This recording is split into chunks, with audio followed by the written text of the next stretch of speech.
technical difficulty with the stream and it ended kind of abruptly. So I'm just going to do this again. So if you've already seen part of this, I apologize for the um, but I just want to make sure the information is getting out there. So I'm just waiting for a couple more people to join, and we're definitely going to be talking a little bit more today about stress and what we're all feeling. I'm Susan Ward.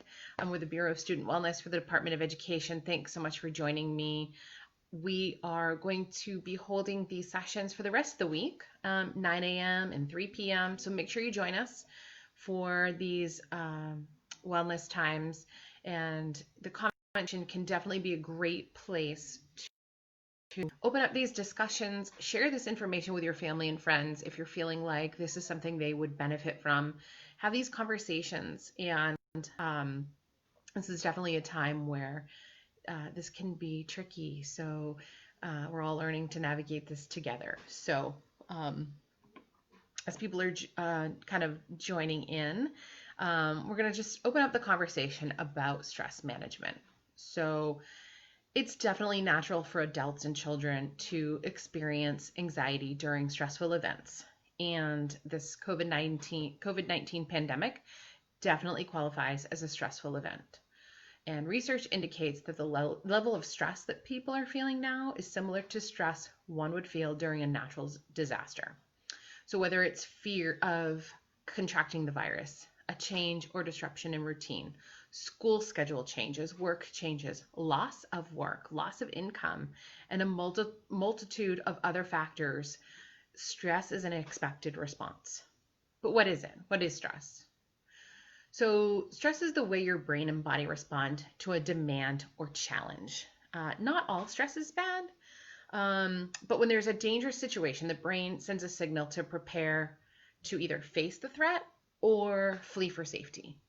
So stress can be a motivator as well, such as when you're preparing for an interview for a job or taking a test. But long-term stress can really be harmful to your health. So chronic stress is more constant than acute stress. It's not stress for a little bit of time and then it's over with.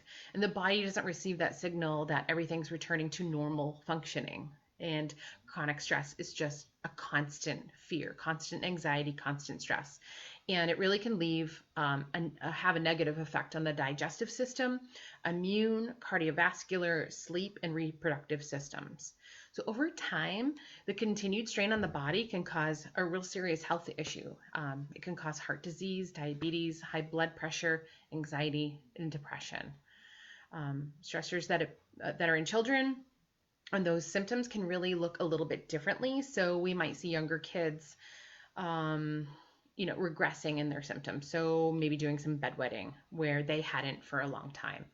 Other signs may include appetite issues, constipation, diarrhea, and with our older teens, you may see them maybe not eating as much, as food intake is something they have control of in a time where we really don't have a lot of control in some of our circumstances right now.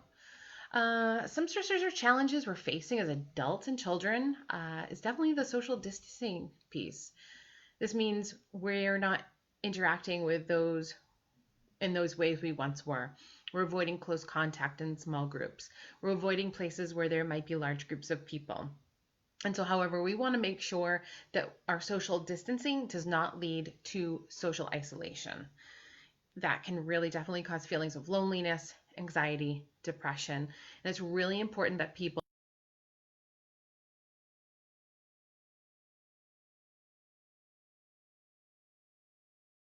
video chat and even just playing online games together. Children and teens are definitely experiencing a loss. So a loss of extracurricular activities. They're dealing with disappointment, uncertainty, and research. Teens are already struggling with anxiety and depression. So with the inability to control many aspects of their lives, this is definitely going to increase anxiety and depression. So just be mindful and watch your kiddos. They're also sensing their parents' stress and worry. So they're taking that on as well. And this is a really great opportunity too to also teach your children how they can understand their roles in a larger community sense, their duties as good citizens. So involving them in helping, caring for others, or helping people in the neighborhood, their friends and other friends and family, their communities, really can kind of create a sense of empowerment for them and some control. And other ways to really just be mindful of stress is observe and recognize your body's response to stress. Um, you might notice difficulty sleeping, irritability, easy to anger, feeling depressed, different things like that. Talk to your mental health professional if you are experiencing some new worries and if you're having difficulty dealing with those, but also talk to your physician if you're experiencing any new health problems. Be sure other adults in your family and your children, and you're all getting at least 30 minutes of daily activity, physical activity, and exercise a day. That's definitely going to help boost your mood, and it's going to improve your health as well. Explore wellness and relaxation techniques such as muscle relaxation, breathing exercises, meditation, yoga, whatever works for you. Just schedule these activities, carve out time for them, at least a little bit every day. Set goals, prioritize what needs to be done. We're not all going to be superheroes, so do what is a priority first.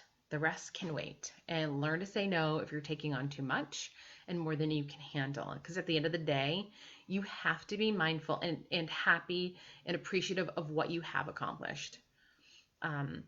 Make sure you're staying connected to friends and family. I've said that before. Really, that emotional support for our loved ones and from our loved ones, whether it be virtually or joining social and support groups, that is also to help reduce stress. And most likely, they need it just as much as you do. So we'd love to hear about some ways that you manage stress. You can definitely open this conversation up with loved ones, share what works for you in the comment section. And if you're not having this conversation with us, please have this conversation at home with your families and friends, colleagues, coworkers, and share this information if you found it helpful. And I want to thank you again for watching. And stay tuned for more information on this site, as we will be providing hopefully information that's helpful to you every day. Check out our website at nhlearnsremotely.com, where there are resources for teachers, students, and parents. So tune in this afternoon at 3 p.m. for a live session about everyday conflict resolution for families in the remote learning environment. Thank you so much for connecting.